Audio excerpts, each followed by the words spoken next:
Hello and welcome to select civils. 14th JPSC आपका 12 अप्रैल को है और मोस्ट प्रोबेबली उस दिन पेपर हो ही जाएगा। एक थोड़ा सा ये है कि सीडीएस का जो एग्ज़ाम है 2026 का वो भी 12 अप्रैल को है और थोड़ा सा डेट का लेके जो कट ऑफ डेट है लास्ट जो अभी 22 कर दिया है अपडेट जेपीएससी ने, तो थोड़ा सा वहाँ पे भी कन्फ्यूज़न है। मे बी एक आध वीक ऊपर नीचे हो सकता है, बट मोस्ट प्रोबेबली आपका अप्रैल में any how exam will be conducted. और हम जो लास्ट सेशन लिए था हमने, उसमें भी हमने बात की थी कि कैसे पीवाईक्यू आपके काम को आसान कर देता है और कैसे डायरेक्टली रिपीटेशन होते हैं पीवाईक्यू से। जो लास्ट लेक्चर था वो एजुकेशनल इंस्टीट्यूट के बारे में हमने 3-4 आपको उदाहरण दिखाए थे कि क्या पढ़ना है और क्या किसके अराउंड तैयारी करनी है। आज का जो लेक्चर है ये हम स्पोर्ट्स इन झारखंड के बारे में हम देखते हैं। अब ये भी जो है स्पोर्ट्स इन झारखंड काफ़ी फैक्चुअल सवाल यहाँ से रहते हैं।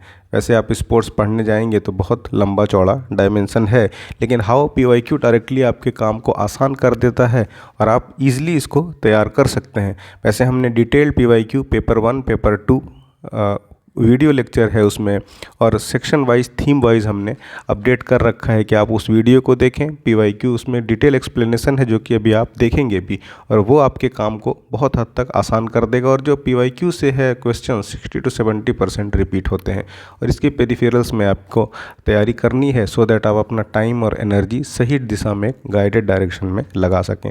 चलिए आज हम देखते हैं कि कैसे डायरेक्टली क्वेश्चंस रिपीट होते हैं। और ये आज जो है स्पोर्ट्स वाला हम सेक्शन देखेंगे। इसमें भी 5 सवाल हैं, तो 5 दूनी 10 नंबर आप पीवाईक्यू को बेस बना के अगर तैयारी करें तो रिलेटिवली आप अपने एफर्ट को बहुत कम कर सकते हैं और जो है ना कॉस्ट बेनिफिट रेशियो यहाँ से भी अच्छा निकाल सकते हैं। और ये अगेन सिलेबस में आपका जी पार्ट में है। झारखंड में खेल कूद, खेल भी और लोकेशन भी, स्टेडियम वगैरह भी पूछता है। तो देखते हैं हम क्या कुछ सवाल हैं जो कि डायरेक्टली रिपीट वाले मोड में जेपीएससी पूछा करती है। अब 2024 का ये सेट ए है, सारा ही हमने सेट ए के क्वेश्चंस उठाए हैं। ये देखिए, आपको पहला जो स्पोर्ट्स का सवाल शुरू होता था वो 34 नंबर से था। अब ये पूछ रहा है कि मोहन कुमार मंगलम स्टेडियम कहाँ पर लोकेटेड है। ऑप्शन है Jamshedpur, Chaibasa, Bokaro steel city and then Deoghar. तो एक तो आपको पता है कि this is in Bokaro steel city, नहीं भी है तो जान लीजिए कि बोकारो में ये है। अब ये लग सकता है कि डायरेक्टली कहाँ से पूछ दिया है ना, क्या मन किया है कि इसको मोहन कुमार मंगलम स्टेडियम उठा के पूछ दिया। But this is the point कि कभी भी रैंडम पूछती ही नहीं है। इसके पीछे कई सारी लॉजिक है, हम बार बार बात भी करते हैं। एक तो कोई नया मेहनत क्यों करे क्वेश्चन फ्रेम करने में, बना बनाया है ऑलरेडी सेट, उठाना है इसकी टोपी उसके सर कर देना है। दूसरा एक ये भी है कि डर भी लगता है, एक तो मेहनत करनी नहीं है फर्स्ट एंड फॉरमोस्ट। 90% यही रीज़न है कि नया क्वेश्चन फ्रेम नहीं किया जाता, और पीवाईक्यू एस्पिरेंट अगर कर ले तो बहुत हद तक आसान उसके लिए चीज़ें हो जाती। एक तो मेहनत नहीं करनी है ना, तो मेहनत नहीं करनी। दूसरी बात कि अगर थोड़ा बहुत मेहनत कर भी दे और अगर out of syllabus type something हो जाए तो कौन फिर स्टूडेंट्स का agitation and all those stuff, court में मामला जाए कि आउट ऑफ सिलेबस पूछ लिया, बहुत तरह की बातें होती है। और उस सबके कोर में है कि काम नहीं करना, बना बनाया बस ऑप्शन को चेंज कर दो। थोड़ा सा ए स्टेडियम है तो बी के बारे में पूछ लो, है ना, एक क्रिकेट के बारे में पूछा है तो एक हॉकी के बारे में पूछ लो। मतलब आपका पीवाईक्यू इज़ अ मिरर। अब ये जो सवाल है 34 नंबर में आपको पूछा गया है मोहन कुमार मंगलम स्टेडियम, आपने देख लिया कि जमशेदपुर में। This question is directly asked, कहाँ पर पूछा गया है वो देखिए। यानी ये जो 2024 का सवाल आपसे पूछा है मोहन कुमार मंगलम स्टेडियम के बारे में, ये डायरेक्टली सवाल 2016 में भी पूछा गया है। देखिए ये हम आ जाते हैं 2016 में, सेट आ जाते हैं ए, और इसमें जो स्पोर्ट्स का क्वेश्चन था, Mohan Kumar Mangalam stadium is located at Jamshedpur, Dhanbad, Simdega, Bokaro. थोड़ा सा बस ये क्या चेंज कर दिया है, एक थोड़ा सा स्टेटमेंट के ऑप्शंस चेंज कर दिए गए हैं। जमशेदपुर हालांकि वहाँ भी था, है ना, यहाँ भी जमशेदपुर है, और उसके बाद वहाँ पर चाईबासा, बोकारो और देवघर था। यहाँ पर है धनबाद, सिमडेगा एंड बोकारो। बोकारो तो करेक्ट आंसर है ही, देना ही पड़ेगा। रॉन्ग आंसर में भी एक जमशेदपुर, वहाँ पर भी था पहला ऑप्शन, यहाँ पर भी जमशेदपुर है। देखिए ना, फर्स्ट क्वेश्चन जो हमने डिस्कस कर, देखिए यहाँ पे भी पहला ऑप्शन जमशेदपुर है, वहाँ पे भी जमशेदपुर है। उसके बाद बोकारो तो आपका करेक्ट है ही। यहाँ पर जो रॉन्ग ऑप्शंस है उसमें एक चाईबासा है और एक देवघर है, और वहाँ पर जो है धनबाद है एंड देन सिमडेगा है। तो इतना ही मेहनत किया है आयोग ने। तो अगर आप पीवाईक्यू करके जाएंगे तो डायरेक्टली आपको पता लग जाएगा कि कुछ सोचना ही नहीं है, कन्फ्यूजन होने का कोई सीन है ही नहीं। सो डायरेक्टली यू कैन मार्क +2। आयोग तो कहती है कि भाई लेके जाओ नंबर हमसे, और ये जो लंबा चौड़ा सिलेबस है, यूपीएससी में भी यही सीन है, बीपीएससी में भी यही सीन है। हमने जितने भी लोगों को गाइड किया है, क्या किया है, सब ने हमने बताया है कि भाई आराम से पीवाईक्यू करके जाओ, पीवाईक्यू के बेसिस पे ही सिलेक्शन होना है, then only people easily clear the exams.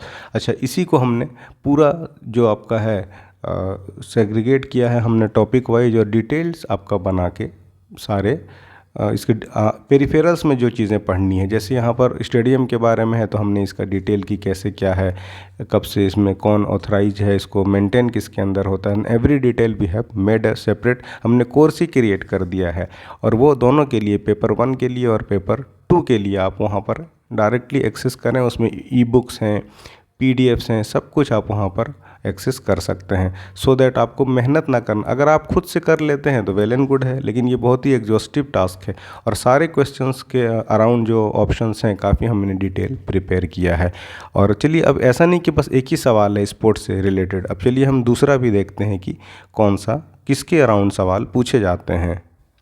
फिर आ जाइए 2024 के क्वेश्चन नंबर 36 में, जयपाल सिंह, है ना, ये पॉलीमैथ। जब भी आप जयपाल सिंह जी के बारे में पढ़ते हैं तो ये बहुत आप इन्फ्लुएंस होते हैं इनसे, इनका जैसा कैरेक्टर था, बी इट पॉलिटिकल हो, स्पोर्ट्स हो, ऑरेटर हो, हर चीज़ में ही was a gem of a person.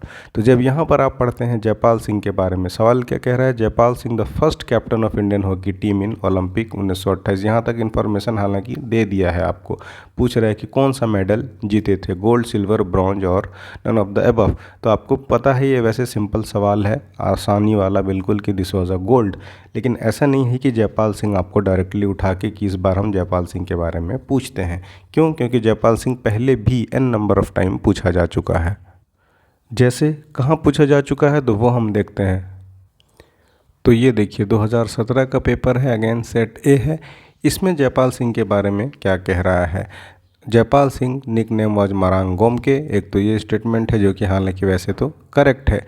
दूसरा कह रहा है कि the captain of the Indian hockey team was Jaipal Singh. अब ये अगर आप पढ़ के जाते हैं, मतलब पीवाईक्यू सॉल्व करके जाते हैं, तो यहाँ से आपको जयपाल सिंह जी के बारे में तो most of the things you know ना, कि जयपाल सिंह कौन था, क्या था, कैसे उन्होंने हर फील्ड में एक्सेल किया, कब ओलंपिक जीता। तो यहाँ से तो आपको वो चीज़ डायरेक्टली पता लग जाएगा कि ये गोल्ड में इन्होंने जीता था। तो ये डायरेक्ट रिपीटेशन है 2024 में। तो यहाँ पर भी अगर आप पीवाईक्यू करके जाते हैं तो +2 नंबर आसानी से आप गेन कर सकते हैं, क्योंकि आप पढ़ेंगे तो ये तो पता लग ही जाता है ना। बिल्कुल बेसिक ओवरव्यू था कि जो ओलंपिक्स हुआ था 1928 में, उसमें गोल्ड जीता था जयपाल सिंह जी ने। तो गोल्ड जीता था, कैप्टन वो थे इंडियन हॉकी टीम का। ये तो बेसिक चीज़ है, वही चीज़ उधर घुमा के पूछ रहा है। तो this is what PYQs are helpful. और इसी का हमने बिल्कुल डिटेल, अब जैसे यहाँ पर स्टेटमेंट्स हैं, इसी को हमने क्वेश्चंस का राइट आंसर के साथ साथ माइकल किंडो जैसे ऑप्शन दिया है। ये क्या है, तो कह रहा है Michael Kindo nickname is iron gate. तो ये स्टेटमेंट सही है। सही क्यों है, तो उसका पूरा डिटेल। इसी तरह अभी स्पोर्ट्स में ही जैसे महेंद्र सिंह धोनी, अब धोनी अगर देखेंगे तो ये देखिए महेंद्र सिंह धोनी पे अगर हम आते हैं तो 2021 का क्वेश्चन नंबर 24, ये कह रहा है Mahendra Singh Dhoni played his first match against, कौन से देश के खिलाफ खेला था उन्होंने, ऑस्ट्रेलिया, इंग्लैंड, बांग्लादेश या फिर पाकिस्तान। सो इसका हमने हालांकि वैसे सब कुछ धोनी के बारे में you will come to know in this slide. So इस तरह से हमने पूरा डिटेल कर रखा है। अच्छा, पॉइंट क्या है कि धोनी के बारे में जब आप पढ़ते हैं तो ओडीआई डेब्यू किससे किया, फिर टेस्ट डेब्यू किससे किया, T20 इंटरनेशनल डेब्यू कहाँ से किया, क्यों, बिकॉज वंस एक बार पूछा है कि किसके खिलाफ खेला, तो ये पूछ सकता है कि बाकी मतलब कहाँ पर उनका वेन्यू कौन सा था। तो इसके पेरिफेरल्स में जो चीज़ें आपको जाननी है बिल्कुल हमने काफ़ी डिटेल में बता के पढ़ाया है। दोनों ही आप सेलेक्ट सिविल्स ऐप पर जाएं और वहाँ पर आप देखेंगे हमारा पेपर 1 थ्रू पीवाईक्यू और पेपर 2 थ्रू पीवाईक्यू, यानी entire Jharkhand through PYQ, video lectures, notes, सब कुछ आपको वहाँ पर मिल जाएगा। अब ये तो हो गया पहला जो हमने 2021 में देखा। फिर उसके बाद कहाँ पूछा है धोनी, तो ये 2017 का वाला जो स्पोर्ट्स सेक्शन है उसमें क्वेश्चन नंबर 36 से शुरू है। यहाँ पर भी देखिए धोनी, है ना, धोनी के बारे में consider the following statements regarding Mahendra Singh Dhoni.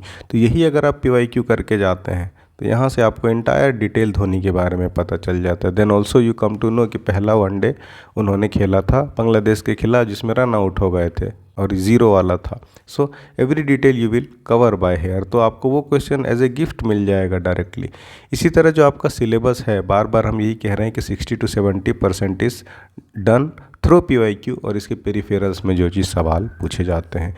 तो आप सेलेक्ट सिविल्स ऐप पर जाएं और हमने बस अपने पॉइंट आपके एफर्ट को कम करने के लिए, चूँकि PYQs पर हमने लगातार काम किया है हर एग्ज़ाम के लिए, बीट UPSC हो या JPSC हो या दूसरे एग्ज़ाम्स हो, है ना, तो इसलिए हमें आपके लिए ये कोर्स क्रिएटेड किया है। इफ़ यू विश टू, आप इनरोल करिए और कोई आपकी डाउट्स हो, कोई क्वेरी हो तो you can reach us on 7992290065। किसी भी तरह के आपकी कोई क्वेरी हो तो आप इस पर हमें कॉल कर लें। और सब कुछ ये सारा डिटेल नोट्स है, जैसे इसको आप एनालिसिस के दौरान जब इसको आप पढ़ेंगे तो मोस्ट ऑफ द थिंग्स इसके पेरिफेरल में आपको चीज़ें क्लियर हो जाएगी। तो एक बार इनरोल करिए और पढ़ते रहिए। बाकी और भी कुछ क्वेरी या कुछ और आपके डाउट्स हो तो you can reach us on 7992290065। पढ़ते रहिए और एग्ज़ाम के लिए अच्छे से तैयारी करिए। सेलेक्ट सिविल्स आपके साथ खड़ी है, प्री में भी ऑब्वियसली, मेंस में भी। मिलते हैं अगले वीडियो पे। Thanks for watching.